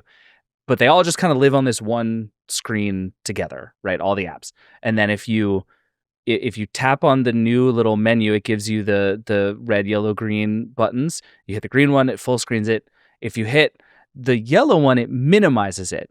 And if you hit the red one, it closes it. And if you were to say, David, what's the difference between minimizing an app on an iPad and closing an app on an iPad? I absolutely could not tell you. No idea. In both cases, it just like animated retreats back into the icon. And then when you tap it, it opens again. And I don't know what the difference is. I will say Apple has never, from the beginning of the stoplight metaphor for the Windows, they've never really known what the other two buttons are for. No. Like they've always known what red is for. Yes. And the other ones are like, well, we have the stoplight. Stuff. They're for stuff. It's like when you know how you have there's clean clothes in your house, there's a dirty clothes, and then there's the like, I might not be done with this. That's like the yellow light one. That's just a little pile on the dresser of like, maybe I'll use that. It's the a one little you bit. smell, and you're like, I can get away with it. Yeah, you're you're like, yeah, this is still okay. Yeah. The green button in particular for a long time on the Mac was just like a whatever we think this time. Like, yeah, didn't it just sort of? My memory of it is it just randomly changed the size of the app to whatever it felt like. Yeah, that's what it is. It's just like Green means here it go. is. You know what I mean? Like whatever you think go means in this context, that's what might happen. Yeah. And I think on the iPad you have the same between red and yellow. It's fine. It's fine. Sure. It's whatever. But there are a bunch of things about it that I think are pretty clever. Like it has a little, they demoed this, the sort of little flick gesture that you can do to anchor it to one side of the screen or the other. That works well, but like a lot of Apple things, you have to like really learn how to do it. It's like you have to do kind of a half flick to like the middle of the side. If you flick it too hard, it just like bounces off and comes back. Wait, are you flicking with your finger or using the mouse? So you can do it with the mouse, but I've just mostly been doing it with my thumbs. So you've been like Steam Decking apps all over you. Yeah, man. Absolutely. But now to your point about the mouse, there is now like an honest to God pointer, which makes such a bigger difference than I realized. Like there's been, you could move a cursor around, but it was a little circular thing. Yeah. Now it feels like you have a mouse on the computer and you can click small things now. And it really like those two things, plus there's now a preview app, which is just for PDFs, which speaking of like a whole industry that just immediately got Sherlocked, like sorry to everybody who built the $10 app for editing PDFs because you're out of business. You're fine. You deserve to die and you know it. Yeah, that's fair. I don't feel that your bad. weird subscription NFT PDF viewer, like you should have been dead a long time ago. Yeah, all the free trials I have signed up for to get Acrobat for one day to be able to edit a PDF, I no longer feel bad. You know that scene in the first Batman movie, the 89 Batman, where the Joker says, "I'm glad you're dead," and starts cackling? I want you to picture my face. Do an AI of my face doing that. A PDF apps. Love that for you. So yeah, put those things together, and then there's a bunch of changes to the Files app, where now there's a list view. They made a big deal out of a list view. Once a year, there is a thing at WWDC where they're like, we've invented a computer feature from the 70s. Can I say they did a whole screen that was just files in the dock, like just in bold, like beautiful print. And I was like, oh, well, that's going in the live blog because it's so silly. Yeah. And then they're like, oh, we're going to explain to you how it works. And how it works is exactly like it does on the Mac. You tap on it and it opens up and shows you the files. And then you can click the files and drag them somewhere. Like Nilay, what was the thing last year where they were showing some kind of multitasking thing, and Craig Federighi was like he dragged something from one screen to another on it was like the external display thing, and he was just his mind was blown that you could have something on one display and then you could have it on the other display, and then it was just like we're just doing this again. Like, there was most of the iPad features where they just made the iPad a Mac were, I think, targeted specifically at me and my complaints about the iPad over the years. So like, let's talk about files. And it's like, yeah, dude, I told you to do this a decade ago. But they ended it all by, like a very self-deprecating way, right? They're like, can you imagine a pointer and a menu bar in Windows? Who would have thought of these ideas? Like, that's true. They know. Yeah. They know what they're doing. But, the opportunity with the iPad is you get to have these ideas from a fresh start because every year you can change them, apparently. Yeah. And like the thing that's holding the iPad back is not the multi-window model. It's that iPad apps are bad. Yes. And until they open up the App Store in some way to solve that problem, well, the iPad apps are still going to be bad. And you can have as many, sort of like cut down versions of real apps as you want on your iPad and as many windows as you want. But that's your problem. And they did nothing to address that. No, that has forever been the thing Apple just can't figure out how to do for some reason, is convince anyone other than like a very specific set of creative tools. Like you can get, honest to God, like professional class creative tools on the iPad. They're very good. And you can, if you are a creative person, you want to do your job ironically, it is easier to do your like fancy 3D modeling job on the iPad than it is to send emails all day on the iPad. Like, it's crazy. This is where we are. But I think you're right. But I also think to the extent that what maybe has been gating people from doing that is the sense of like, I can do a lot of stuff at once and move quickly between things and sort of feel powerful on an iPad the way I feel powerful on a Mac. This, theoretically at least, we'll see how it all actually works, but like this kind of solves all of my problems in a way that I have not experienced before with an iPad. I look forward to the year's worth of I try to use an iPad to replace my Mac coverage to come. Yeah. I suspect everyone's going to end up right back on their Macs, but yeah. I inevitably I am going to write that story in the next 3 months, so I shouldn't really give anybody any crap. Like, I had a second kid and decided to go all in on an iPad. It's like a thing that's coming. It's a thing that's coming for me. It happens. Yeah. Let's see other stuff in the iPad. There again also got a phone app. Is it weird that there's just now a phone app everywhere? I've been having a lot of like Galaxy brain feelings about this, but I maybe it doesn't matter. Just make phone calls. Who cares? Yeah, I think Apple realizes that messaging is like a core use case of every kind of computer now. And it's weird to only tie their ecosystem to the like cell voice network that exists on the phone, because they also have messages and FaceTime and all this other stuff. And they control your phone and they can just pass like real phone audio to it. Like, no one else limits themselves in this way. But can you imagine the phone app going off on all of your Apple devices at the same time because it's there? That happens today. Yeah, it already does. Does 10 things not ring when you get a phone call? I know, but like even more. Yeah, by the way, the thing they didn't solve anywhere is like notifications or prioritizing which devices get notifications. Like the main problem in their ecosystem, as expressed, to your point, like the phone app goes off everywhere without any sense of what you are or like where you are or what you're doing. It would be nice if they were like, also, we've made it so that notifications consistently show up where they need to be. No mention of that. The other thing was local video and audio capture. They made like a real outreach to podcasters in this one. They're like, if you want to record all your stuff locally while you're on video calls, now you can. I think this is a main complaint of creators who use iPads a lot, from what I gather. That's true. Because we're recording this in this app called Riverside, and like that just is not a choice on an iPad, right? You running a local recording while you're doing that. It's interesting that they didn't express some API to let two apps pull audio and video and record them themselves, which is what every Mac in the world can do. But they're like, we'll do it for you. And then they made a big demo. They made a big deal out of like, and then you can share your local files. And it's like, yeah, that's what you would. If you recorded my local files, you'd let me share them. Like that makes no sense. But what they did is they came after platforms like Riverside with that. That is the thing that a Riverside would do. There's a bunch of other ones there. But that's what a lot of creators have asked for on the iPad. This is a great mobile podcasting setup, but for the fact that I can't actually record locally, well, they've solved the problem. Right. And there's a real like, do any creators actually use iPads road we could go down right now, but let's avoid that.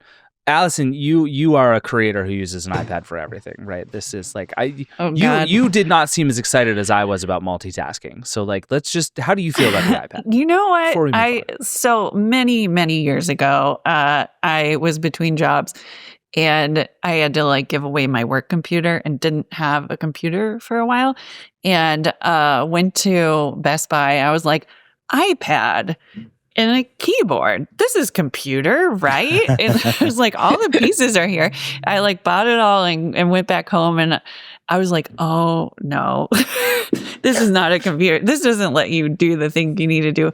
It just like, it's so funny, like how many ways Apple will give you this and give you that. And they're like, well, you can record locally because you're a creator who's traveling with an iPad, so you can do this computer thing on your iPad, or we'll give you the red, green, and yellow buttons, but won't go up to the line of this is a full computer. It's just, it's a very interesting kind of dance, I think, to see them do. Somebody once described the difference to me, and this is years ago, but I think it's still true, as when you buy a Mac, you buy a computer, and when you buy an iPad, you buy a list of things you're allowed to do. And I think about that all the time. And I think it's so true that it's like, and the list is getting longer. Right. And to Apple's credit, the list is more sort of power user friendly than ever, but it is still a list of things you can do. And it is not a computer in that same way.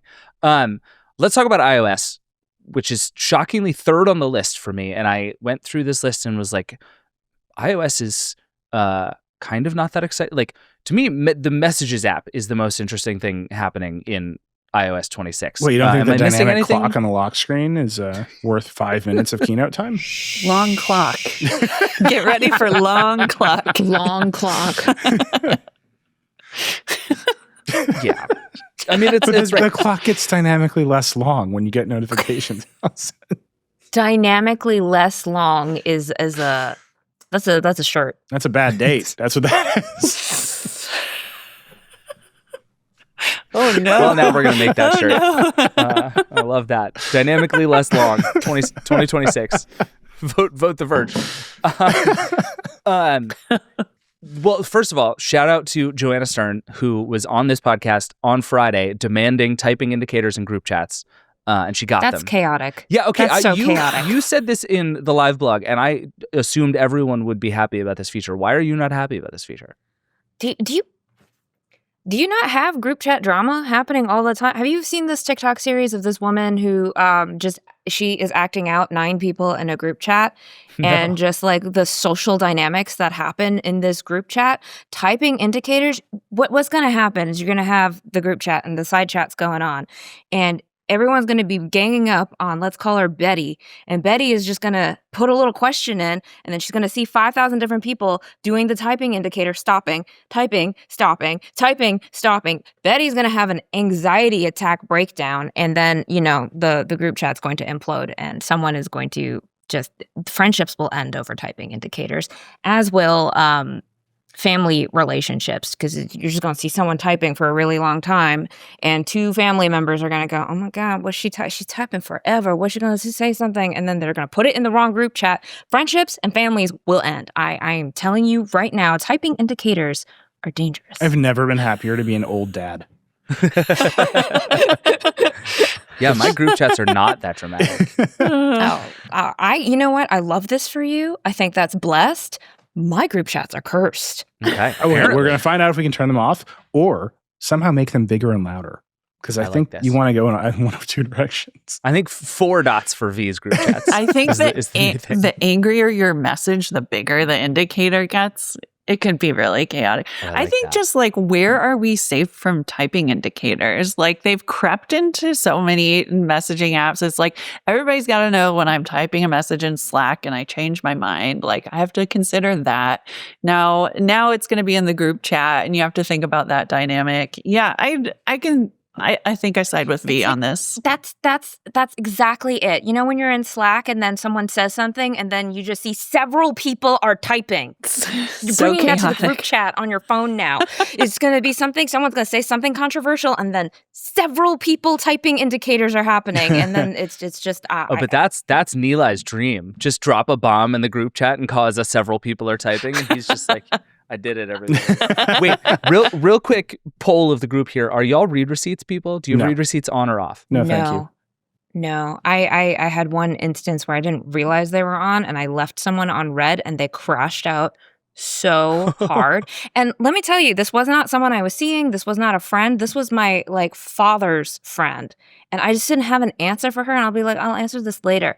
She crashed out and sent me so many screenshots going like, I see that you read my message. You didn't say anything. And I was like, after that, I've never had read receipts on, because I was just like, there are some people Did you tell your dad? This knowledge. No, my dad was dead. So this was after his funeral, which see. made it Okay. even more insane. So it was just like, some people, they don't need to know what you're doing. Yeah, I think they don't need to know. that's how you would turn off read receipts forever, I think, is just walking through that situation mentally. Yeah, you would turn that off. Yeah. Yeah, I just don't want Allison. people to know. I prefer to operate with an air of mystery. I think it accomplishes nothing. I cannot think of one good thing that would happen in my life because of read receipts. And most people, anecdotally, based on what I see texting with people, most people have them on. And I can't tell if that's just you don't see your own read receipts, so people probably don't know or think about it, or lots of people are choosing to do it. Allison, you're the only one who hasn't answered yet. Suspiciously quiet about read receipts. I have them on. And I don't know, I feel like I've kind of tuned them out. I sort of appreciate the Android like little check mark. It's like, it feels friendlier, I think, to have the little check mark of like, yes, you sent this message. And yes, they received it and looked at it. I'm like, okay, let's leave it at that. We don't need to get involved in like who read what, you know? V and Allison are a real, like, inside of us all, there are two wolves kind of situation right now. What I'm telling you is that tech billionaires have taught a generation of Americans to be surveilled and to surveil one another, and you can fight back. I agree. You don't need to know if I read the message because you can just send another one. You don't need to know when I read something. You don't need to know how bad my ADHD is. Some things should just be private. Also, sometimes I just want to clear the little red notification badge, and I've just that's just what I want to do. I'm not slighting you. People just read too much into read receipts. Yeah, I agree. All right, we need to take one more break, and then we're going to come back, and we're going to do what I'm calling the all the rest of the stuff. It's going to be great. Stick around. We'll be right back. All right, we're back. Let's talk watchOS. And V, the floor is yours here. Would you like to talk about Workout Buddy for no more than 72 minutes? Again, I just want Alice and I experienced sitting next to V in real time while this was being announced. It was like literally like another show was taking place. It was very good. It was a roller coaster. So watchOS 26, same new design, liquid glass, lots of stuff going on, gets a bunch of stuff from other ones, and then there is Workout Buddy. V, how do you feel? That's how I feel about it. I don't know if you've ever seen Bob's Burgers and Tina in Bob's Burgers, how she just sits there sometimes and just makes a low grade hum. That was me. That was what was happening while Workout Buddy was. So okay, you hear the sighs now. So it makes sense that Workout Buddy is happening just because if you look at any major fitness app, the AI is there. It is there, and it is there to tell you how you're doing based on your data, because the thing about fitness tracking is that it generates a lot of data, but no one knows what to do with that data without the context. And so everyone is just, for years now, struggling how to give context to your fitness data and help you interpret it. So this is the latest take about shoving AI into fitness tech. Garmin just introduced a subscription and shoved AI summaries in there. Anyone who has been using Strava has been roasting Strava's implementation of AI summaries in that platform. So, Whoop has an AI coach, Aura has an AI advisor. There's just AI buddies everywhere in the fitness tech world. It is very annoying because most of it is just Captain Obvious insights. So it's just you did a run. Okay, cool, great. Love that for me. Specifically was the demo with the Workout Buddy. Apple spent minutes of its developers keynote making us watch a video of a woman running while a voice was like, "You're doing great." That was the whole, that was the expression of the product that we all watched. Yeah, so that's Workout Buddy, kind of. But so what I was told is basically that at the beginning of your workout, it's going to give you some motivational pep talk. At the end of the workout, it's going to give you a summary of what happened, which you're going to have in your workout app anyway. I don't understand why we need to have these audio cues, but if anything significant happens in the workout itself, like if you reach a milestone or something, you get the little Workout Buddy going "Hey, great, you did a PR." Or something like that. It's meant to be motivational and positive, which was a question I asked because I was different people respond to different types of training and workout motivations. I, for example, bristle at every single workout instructor who has had the drill sergeant thing going "Come on, pick it up. You can do it faster." I will go slower because I'm F you. You don't get to tell me how this run is going to go. This is my run, buddy. I'm imagining what works for you is just someone just very quietly being "You're the worst. Just give up. Who even cares? Why are you even trying? Just go home." And you're "Shut up. I'm going to run 70 miles. Yeah, Wait, is honestly, there a Workout Buddy that just gently negs you the whole time? Oh, no. There is not. Does Workout Buddy have personalities, or is it always just Chipper or Apple Fitness instructor?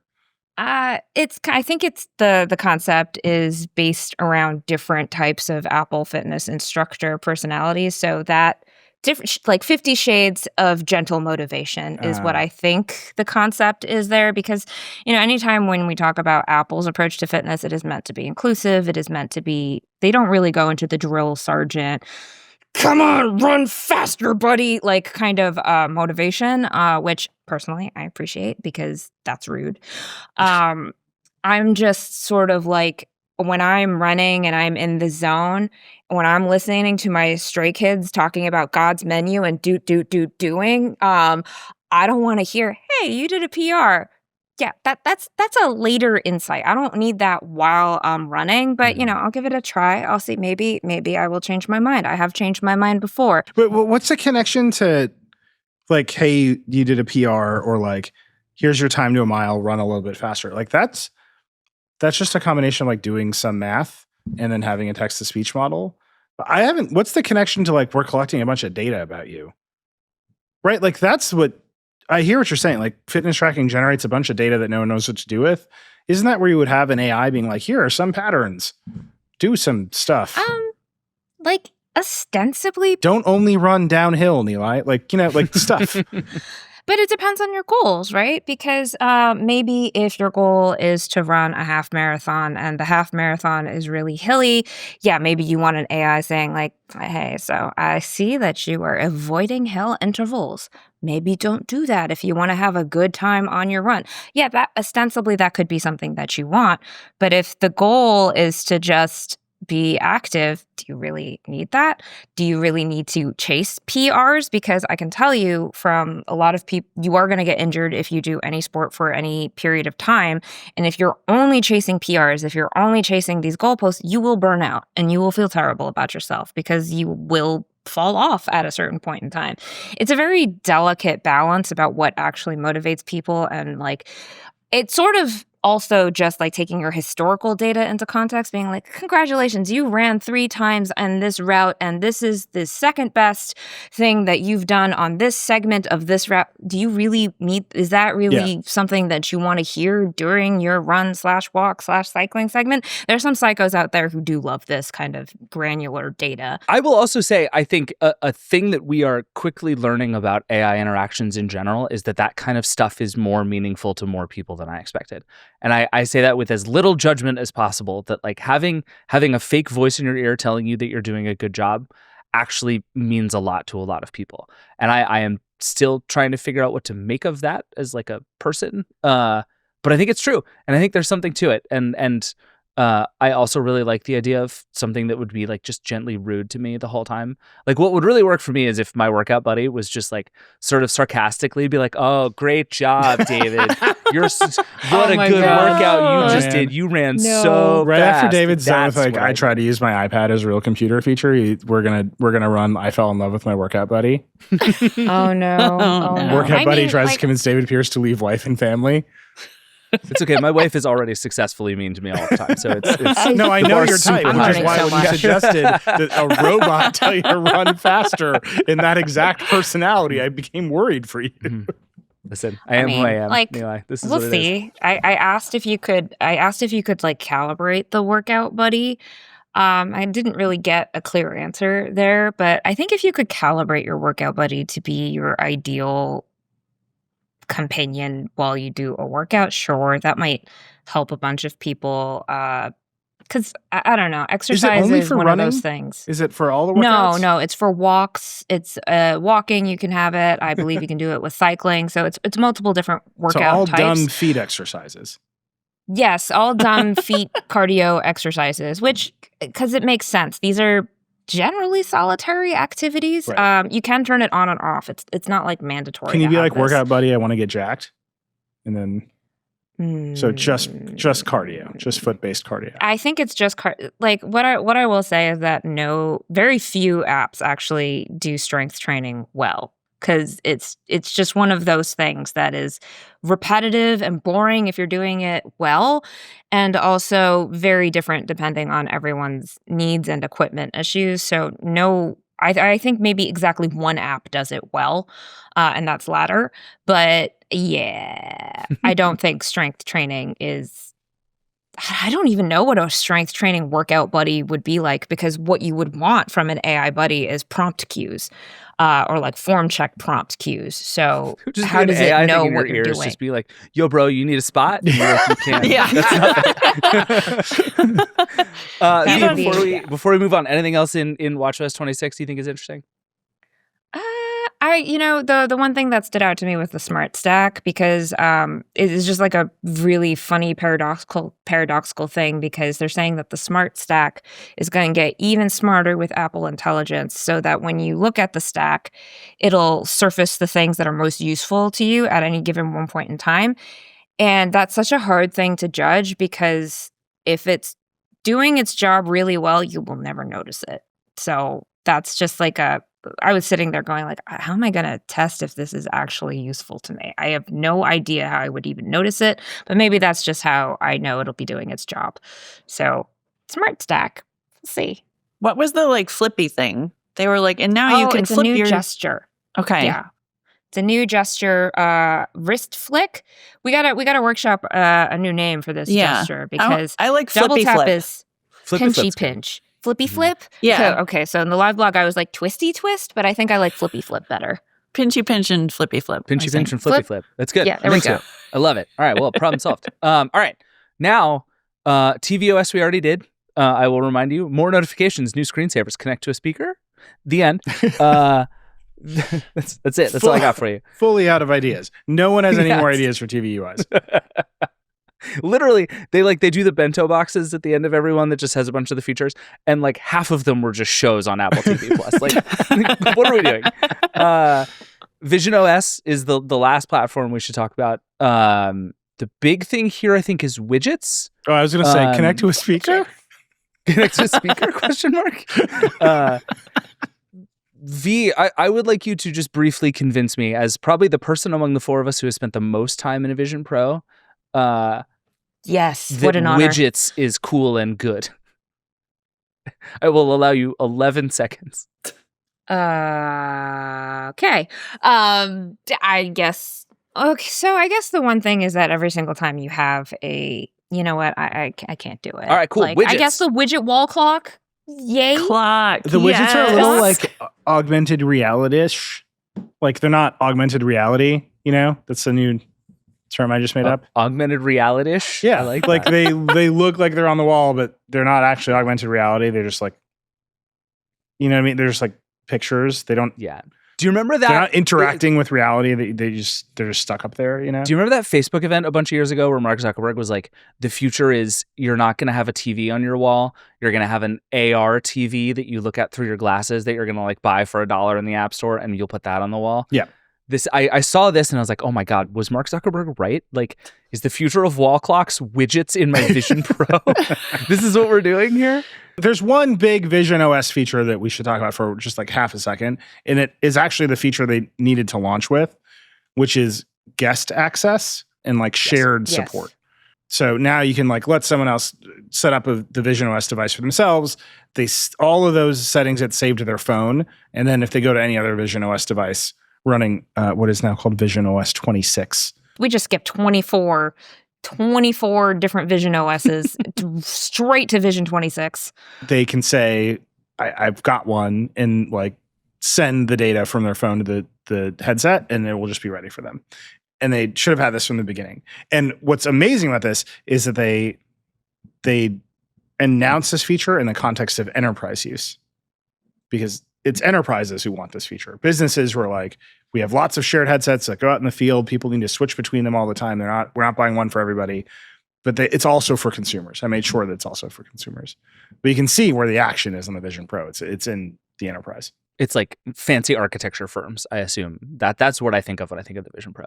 This is so funny because I literally just got a text message from our dearly departed Wes Davis, who is a Vision Pro owner with his own money, and he said the widgets are good. So, Whoa. so there you go. But also, Think of all the money you he's know, saving on wall clocks. You know what I mean? Like, Yeah. the wall clocks. that's how you pay for are- the Vision Pro. If you buy, you can buy up to 350 fewer wall clocks. to be fair, one of the issues that I've had with the Vision Pro is, like, let's say I have all my big screens in the room that I want, and in the perfect allocation, I have to kind of re-put them up every single time I put the headset on, which is annoying. And the fact that it can remember where things are supposed to go now, I do think for the Vision Pro power users is a good thing. But what I am actually most excited about are the Persona updates, because I really just want to see how cursed or how much more or less cursed the new Personas are. That got a huge round of applause from the audience during the keynote. But I really just, as soon as I get home and I get that headset, I'm going to call Wes and I'm just going to be like, is your mustache finally capable of moving? Is it free? Because is it finally capable of moving? Can your mouth now move? Yeah. Without your mustache being a static, weird thing. I'm excited. The folks on the ground there are very excited about the Persona updates. I did not get to see them, but people are very excited about them. I think even if they're like better, they're worse in a way. Like, Yes. I don't know. What they showed us was like rendered better. It looked more like a person, but it was also creepier. Oh, they're deep in the uncanny valley. Also, the demo was two people sitting next to each other on a couch wearing headsets, watching a show together and interacting with their personas, which is just full dystopia.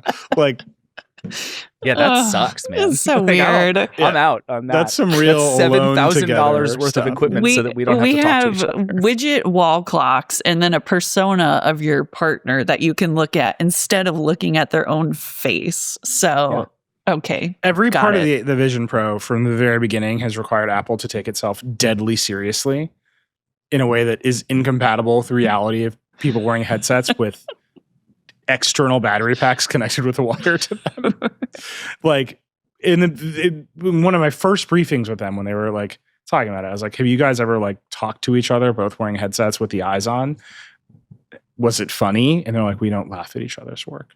And I was like, I don't know, people Oh laugh at my my work all God. the time. What are you talking about? Like, it's a workplace. Like, have you seen The Office? Like, it's like, the culture of laughing at each other at work is like well established. But like the Vision Pro rejects that as a product because it is so inherently silly. Apple has to take it deadly seriously and be like, yes, two people will sit together on a couch wearing their Vision Pros, watching a show together and conducting business in their personas. And you're like, good luck. Like, Sure. Yeah. Oh my God. Wes just tried to FaceTime me from his Vision Pro. Oh God. He's so excited. Anyway. You're going to have to report back. This Yeah. is going to be great. All right. Bunch more things, then we're going to get out of here. We talked a little bit about the AirPods camera control thing. I missed this part of the keynote. Did we get a sense of how you take the picture with your AirPods? No, nothing. no, I missed this it. is more creator stuff where it's like you can start the capture by clicking your AirPod and then immediately begin talking to camera. So I think when we were talking about it last, we were thinking about it because we're old dads about like taking the group photo at the Grand Canyon. And what they were talking about is a bunch of Zoomers who are like, hey guys. How to start the TikTok video. Right. Yeah. Okay. It also, they introduced studio quality recording for the AirPods, which I will just say as someone who makes a podcast on which we use AirPods, you're lying and I don't believe you. By the way, the claim there wasn't even what you would expect the claim to be. Because if they had just been like, here's what we're going to do. We're going to take your AirPods audio, we're going to AI the shit out of them and make them sound good. You'd be like, all right, that's Yeah. going to be weird. There might be some artifacts, like whatever. We'll like check it out.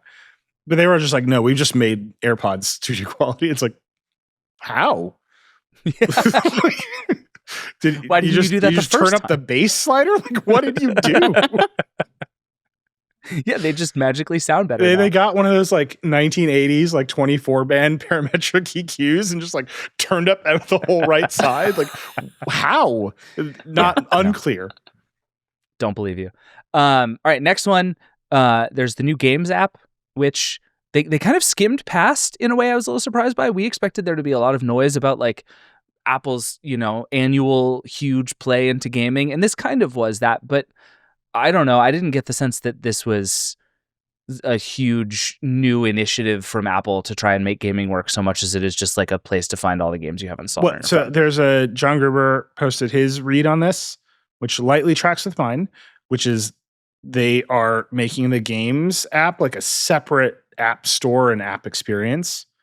So that eventually when the regulators come for app store fees, they can be like, we're going to treat games differently and all the other apps differently because we make all our money on Candy Crush whales. Because they compete with Xbox and PlayStation and And those all have the same fees. And they made this tiny distinction in the keynote. It went by in a flash, but they made a distinction between App Store games and Apple Arcade games. Oh, interesting. So like even games from the App Store versus Apple Arcade games. And it's like, oh, you think about these differently. Which kind of makes sense because Apple Arcade games are another subscription and all this other stuff. But there's just the first hints that they're peeling things apart. Yeah. Interesting. Okay. The tabs came back to the Photos app. Well, announced Joy by the way, in the streets. Yeah, of Craig the internet Fenridy was like, many of you enjoyed tabs in the old Photos app. I'm just the Satan Elmo gif where he's just like the fire's behind him and the arms are up. That's I really hated how they changed the Photos app. So thank God, yes, many people enjoy tabs. I am one of them, and I'm happy. Well, we'll see. I think I'll be happy with it. So yay. We enjoyed knowing how to look for the thing we were looking for. Yes. Man, this whole backlash has made me absolutely convinced that I'm using Photos wrong because I opened the app, it showed me all my photos, and that was fine. And now I open the app and it shows me all my photos and it's still fine. So like I'm doing it wrong, and we'll figure this out together, I think. But I'm lost. All right, we're almost done here. Apple Maps will now learn the routes you take on your commute and such, and will try to automatically help you with them when, like, if you're going to hit traffic you don't know about, even if you don't plug in the directions, it will try to alert you to take a different route. I think that's very cool. I also don't use Apple Maps for anything ever. So here we are. The one place Apple Maps is absolutely superior to Google Maps is the state of New Jersey. And if they could just get Apple Intelligence to force me to use Apple Maps when I travel to New Jersey, that's all it's for. I live in New Jersey. I'm sorry. Against my will. But I don't think that Apple Maps is good in New Jersey. It's good in one specific way. I'm just putting this out there. It's good in one specific way. Google could catch up tomorrow. Driving New Jersey is a series of like nonstop events. Yes, right? You're like, merge onto this highway, immediately change 5 lanes to merge onto another highway, then another highway, then a 15th highway. We've named this place the Garden State for some unbelievable reason, but this is the experience of being here. And Google Maps just does not acknowledge that every action will be followed by a series of 45 other actions. 2 seconds later. Yeah, Google is always like, turn in 100 feet. And then you turn, and then it's like, 75 feet ago, you were supposed to turn again. And yeah. And so at least Apple Maps is like, some things are going to happen to you, and you're going to get through them together as a family. And it's like, this still sucks. I still hate it here. Sorry. So every time I've ever driven New Jersey, my wife and I have gotten into a fight, and Apple Maps has reduced the fights like by 10%. This is fascinating data because obviously my spouse and I drive in New Jersey all the time, and they switch between Apple Maps and Google Maps, and it's a lot. The only thing I think actually Apple Maps has over Google Maps is that if you have an Apple Watch, it'll like give you haptic cues for when you're supposed to take the next action. So yes, in that sense, it is superior, especially in Jersey, where there is a right lane exit every 5 seconds, and you have to know the difference between this right lane exit versus the one right before you. Driving in Jersey is just a shit show. Do you see what I'm saying? And so if Apple could use its trillions of dollars and its data centers and its intelligence to somehow improve this, I think they would take massive share in one state in the union from Google. That's all I'm saying. I have a very V-specific question.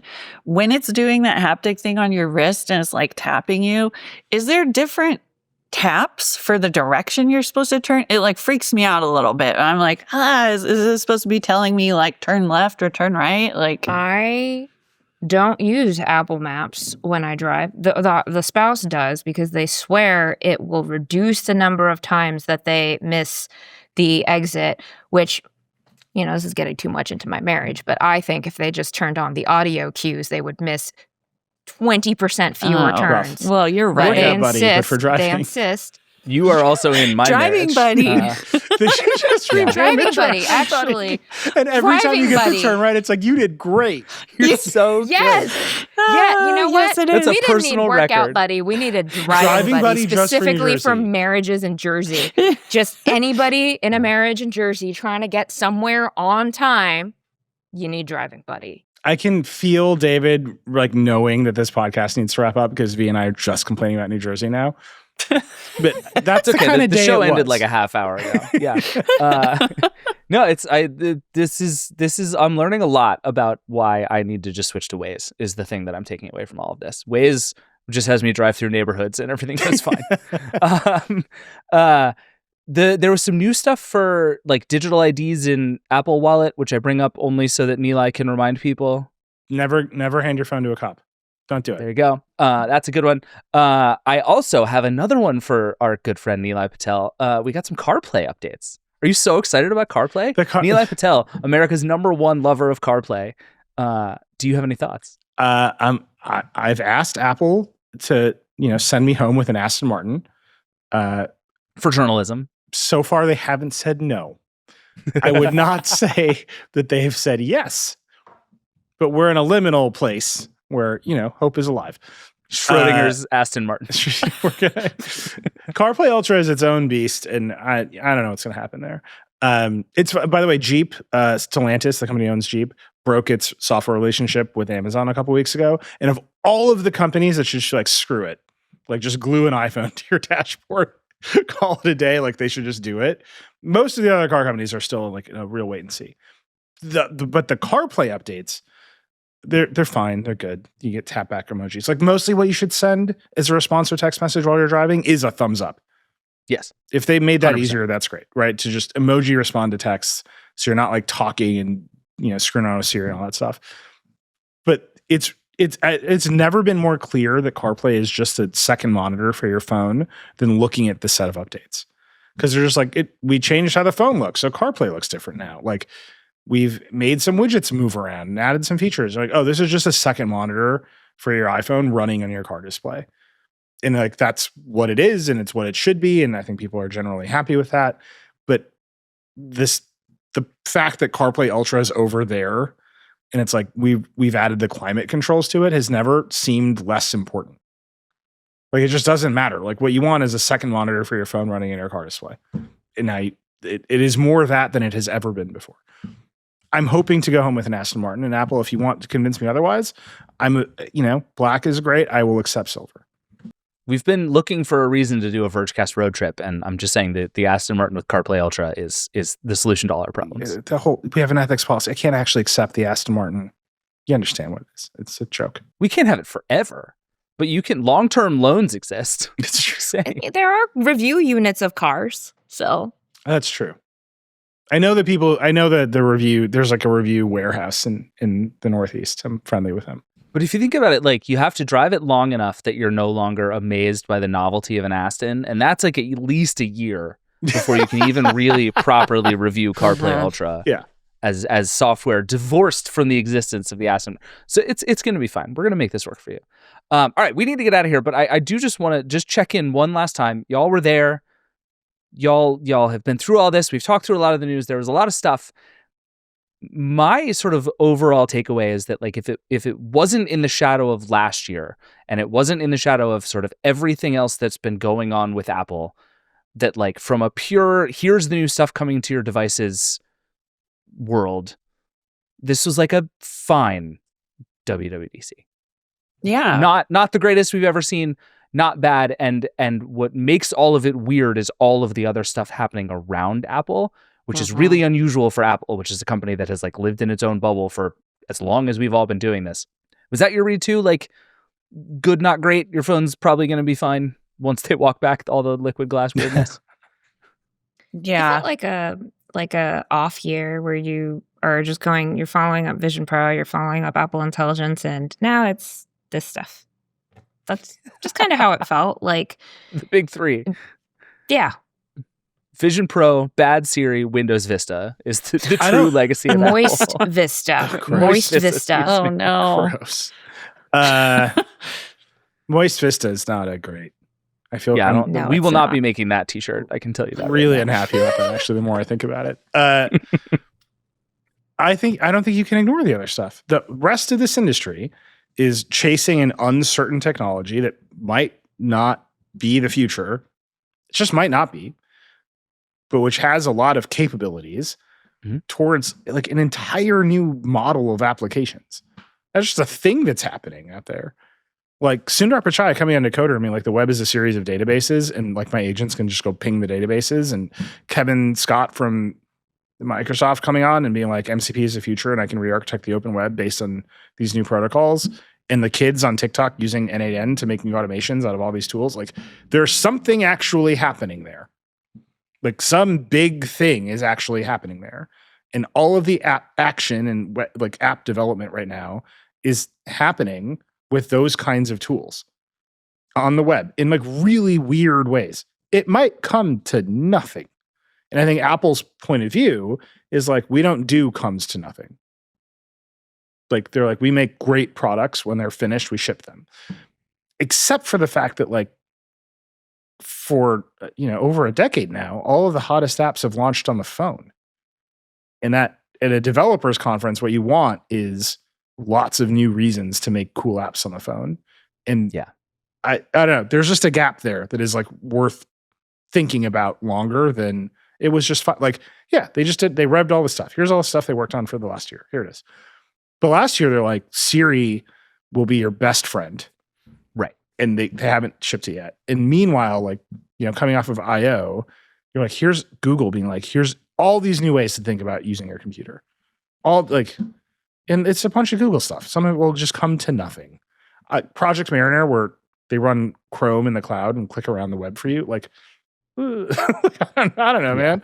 But like, there's just all these shots at what are new ways of using computers that are taking place, including Johnny Ive going to go work on new devices at OpenAI. Like all that stuff is happening. People see a way around the next turn. I don't know if LLMs are the way through it. I really don't. But Apple just being like, yeah, we're taking a beat. It's just kind of off. Like there's something there that I don't know how anybody makes the next great device, but everyone else is taking shots at it. And Apple's like, no, the phone will win. Yeah, it's weird. Like this part of the reason I asked this question is that Apple is sort of, it felt like a return to like pre-pandemic Apple WWDCs. And Apple is the only company left on this particular island. Like it is so unlike every other conversation we're having about technology. Allison, what was your read? It's just kind of like, I understand why Apple had to jump headfirst into AI last year and like make the big Apple Intelligence announcement, but it does feel backwards now that I think about it. Of like, if this had been our kind of first step into like, it's not just machine learning, it's intelligence, and it's going to do these things for you, and you're going to take a screenshot and it's going to put it on your calendar. And be like, great, I'm on board, and then work up to the Siri is your best friend stuff. It couldn't be that way, and Google has shipped a ton of stuff that is in the Gemini is your best friend track. So it's just a weird, kind of a no-win for Apple, I guess. But some interesting stuff. I'm like excited. Yeah, the idea that Gemini is going to win the race to be a friend is a terrifying bit of affair. But like you might be wrong. You guys have long enough to go do other things in Cupertino. I think you're if one movie is going to happen. The rumor. Hey. This. All right. Home. We to talk about. And tell us that we missed all the weird, tiny platforms. How much you love shortcuts. Tell me all of your favorite shortcuts. Send me links so that I can click them and add shortcuts and use them every single. That's it. That's Vergecast. Rock and roll.